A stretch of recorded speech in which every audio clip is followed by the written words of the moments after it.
This is an ultrasound demonstrating that two calculi are present in the bladder of a male cat. A cystotomy will be performed to remove the calculi.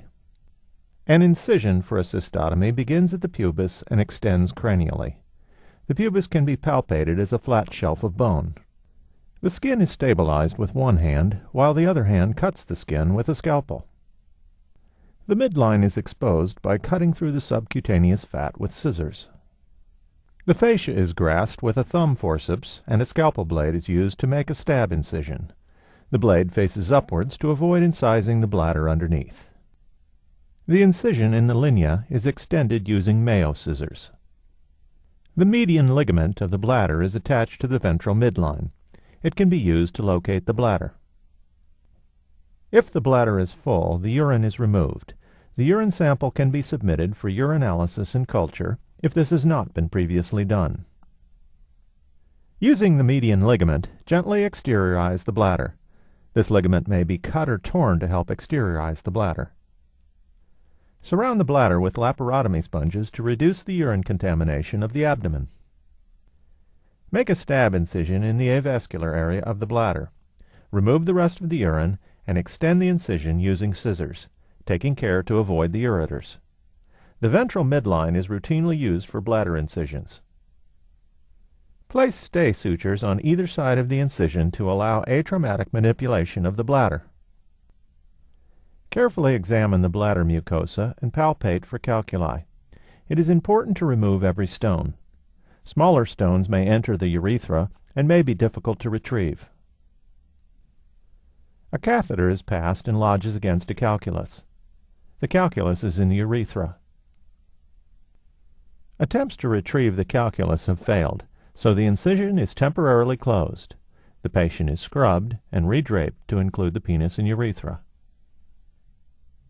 The temporary closure is reopened and the bladder is retrieved. A catheter is passed from the distal urethra into the bladder. In this cat, a 5 French red rubber catheter is used. The urethra is flushed with sterile saline. The catheter passes through into the bladder.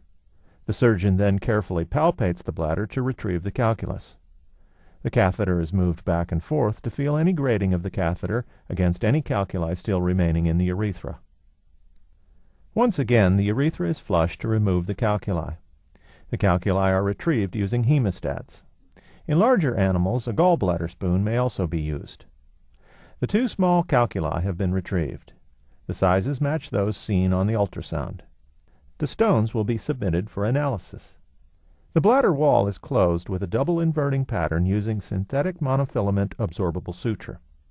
The first layer is a Cushing pattern. This is a continuous pattern placed parallel to the incision.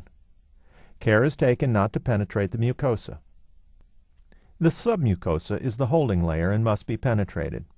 The second layer is a Lambert pattern.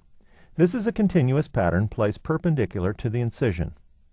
Care is taken to avoid the ureters and to invert only a small amount of tissue over the first incision. The purpose of the second layer is to help seal the incision, especially when the bladder is distended with urine. Once the incision is closed, the incision is tested for leaks. A finger is used to occlude the proximal urethra. The bladder is inflated with a sterile saline using a syringe and needle. A small gauge needle, such as a 25 gauge needle, is used. Once the incision is declared leak-proof, the bladder is gently expressed and urine flow through the urethra is confirmed. The bladder is then replaced in the abdomen. The sponges are counted and the linea alba is closed with synthetic monofilament suture in a simple continuous or simple interrupted pattern. With a continuous suture line, you must place 6 throws in the starting knot and 7 throws in the ending knot. The linea is not well developed in the caudal abdomen, and care is taken to obtain secure bites in the ventral rectus fascia. The subcutaneous tissue is then closed with a combination of subcutaneous-subcuticular pattern. In this instance, skin glue is being used for skin closure.